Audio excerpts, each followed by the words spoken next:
What is going on, beautiful people? It is Micah J with Porsche 4K, and today we're gonna go over the 2024 Porsche Macan S. We're gonna go over the pros and cons of this vehicle to see if it is worth your hard-earned cash.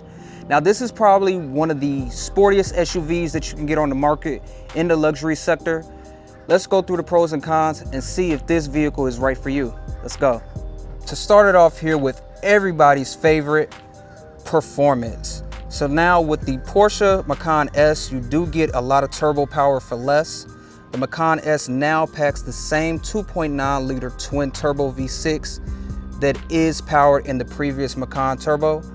You get 375 horsepower, 383 foot-pound of torque, and that gives you a very quick SUV here, giving you 0 to 60 in about 4.6 seconds with the Sport Chrono package and launch control.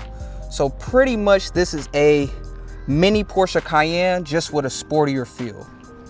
Pro number 2 is gonna be the standard features that you get on the Macan S. You start off here with 20-inch standard rims, which you can also upgrade to the 21 inches here. You get upgraded brakes, sportier seats, you get Porsche's active suspension management, and you get a Bose sound system. It's a good way to get a lot more bang for your buck without going to the GTS model. Now, another good thing about this vehicle is the comfort. Now, if you're looking to go on a long road trip, if you want to be passenger, ride shotgun, or even driving, the seats are super smooth. There's not a lot of obnoxious road noise that you would get a lot of other vehicles.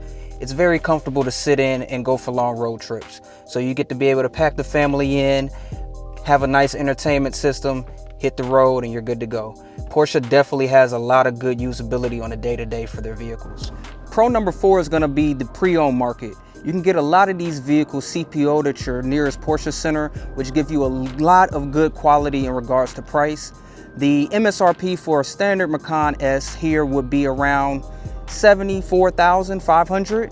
You can find these CPO'd for a lot less than that, which gives you the same performance that you would get in the Macan S if it was new. You just have to sacrifice that new car smell. Pro number 5 is gonna be the driving dynamics. With the Porsche's active suspension management, it is a game changer. When you are driving on the road, it will stiffen when you need to, it'll loosen for comfort, it'll also give you a very engaging drive. So if you are somebody who is a spirited driver and likes to enjoy those back roads, this is a must-have feature. All right, so we talked a lot about the pros. Let's go into some of the cons. And con number 1 is gonna be the infotainment. Now, don't get me wrong, the infotainment is good, it's simple, it does what it needs to do, it has Apple CarPlay, so it's pretty good for me. But if you look at it a little closely, it does seem a little behind the times. Now, for this price point and other vehicles, such as maybe a BMW or Mercedes, the infotainment is a little more integrated, a little bit more seamless. Porsche has definitely addressed this with the newer version Macan, the Macan EV. The technology in that one is amazing. So with this version of the Macan, it's just not there, still a little bit outdated in my opinion. Con number 2 is gonna be the expensive options. The Porsche tax is real, trust me.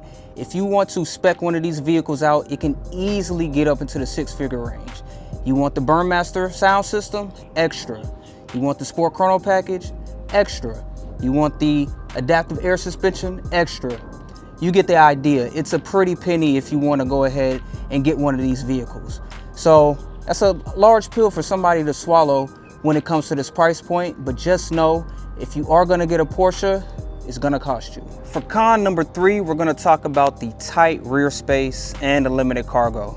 Now, I did mention earlier that the comfortability in the back is a pro for long road trips and things like that, but that is for kids and people who are about my size. I'm about 5'7" on a good day. So if you're a little taller than that, around 6 feet or so, it can get cramped back there. The storage is a little limited as well. You have a nice size trunk, but it can be a little limited depending on what you want to do on a day-to-day. If you have a larger family, if you do a lot more outdoor activities and want to have some more storage back here, it can get a little cramped. Now, for the inside storage part, if you are looking for have a bigger family, you can go ahead and go with the Cayenne. That's usually a nice option to get the interior space, but the trunk itself is just going to be a little tight. Now, the last con on this vehicle is going to be the fuel efficiency. You have to take into account that you do need 93 octane when filling this vehicle up. You get about 17 city miles, about 23 highway, so it's not the most fuel efficient way to get around. If you do a lot of driving, you do want to take into account you will spend a fair amount of money on filling the tank up. Me personally, I fill up probably every 4 days or so, and it costs me about 70 to 80 bucks depending on which part of town I'm in. So that can get a little pricey. If you are one of those people who are looking to adopt EV, the Macan EV is a wonderful option. Check that out. Great alternative for this fuel. Well, everyone, that will go ahead and conclude the pros and cons of the 2024 Porsche Macan S.